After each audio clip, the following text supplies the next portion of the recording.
మా ఇంటి దగ్గర ఉన్న ఆవు ఏం దూడను ప్రసవించిందో చూడాలంటే ఈ వీడియోని అయితే స్కిప్ చేయకుండా లాస్ట్ వరకు చూడండి. ఎవరికైనా ప్రసవించే వీడియోలు చూడడం ఇబ్బందిగా ఉంటే ఈ వీడియోని అయితే స్కిప్ చేసేసేయండి. కొబ్బరి చెప్పుతో దిష్టి తీసిన కొద్దిసేపటికే మా ఆవుకైతే నొప్పులు అయితే స్టార్ట్ అయిపోయింది. నొప్పులు మొదలైతే ఈ విధంగా ఆవు తోకను పైకెత్తుకొని చక్కర్లు కొడుతూ ఉంటుంది. మా చిత్తూరు పల్లెటూరు యాసలో చెప్పాలంటే ఆవుకు ఈత మొదలైంది అని అంటాము. మా ఆవుకి ఇది తొలిచూపు కాన్పు కావడం వల్ల చాలా ఇబ్బంది అయితే పడిపోతుంది. పాపం నొప్పితో నేల మీద ఏ విధంగా పడిపోయిందో చూడండి. ఆవు అయితే ఈ విధంగా నొప్పులు మొదలైన వెంటనే ఆవు మెడకున్న తాడును చాలా లూజ్ గా అయితే కట్టేస్తాము. దాని వల్ల ఆవు సులువుగా అటు ఇటు పడుకోవడానికి వీలుగా అయితే ఉంటుంది. కాన్పు సమయంలో ఆవుకి ఎటువంటి ఇబ్బంది కలగకుండా ఉండడానికి మా అమ్మ ఇంట్లో ఉన్న దేవుళ్ళకు పూజ చేసి ఆవుకు అయితే ఈ విధంగా హారతిని అయితే ఇస్తుంది. తర్వాత కర్పూర హారతిని తీసుకుని ఆవు చుట్టూ ఈ విధంగా అయితే ప్రదక్షిణ చేస్తాము. ఇలా ప్రదక్షిణ చేయడం వల్ల చాలా మంచిదని చెబుతారు.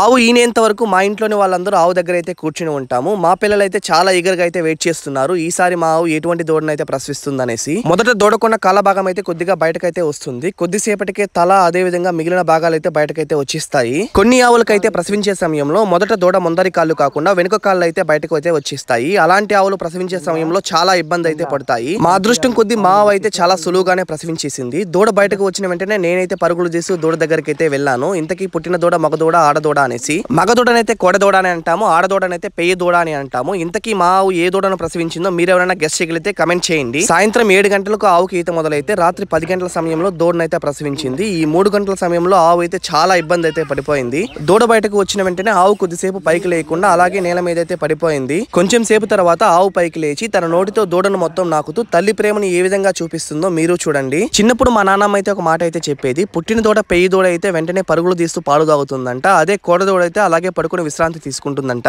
మనం పైకి లేచేస్తే అప్పుడే ఇక్కడ వ్యవసాయ పనులకు తీసుకెళ్లిపోతారన్న భయంతో కోడ దూడ అయితే అలాగే పడుకొని పోతుందంట. ఇప్పుడైతే మా ఆవుకు బెల్లం నీళ్ళు అయితే పెడుతున్నాము. ఎందుకు బెల్లం నీళ్లు పెడతారో నెక్స్ట్ వ్లాగ్ లో మీకైతే చెప్తాను.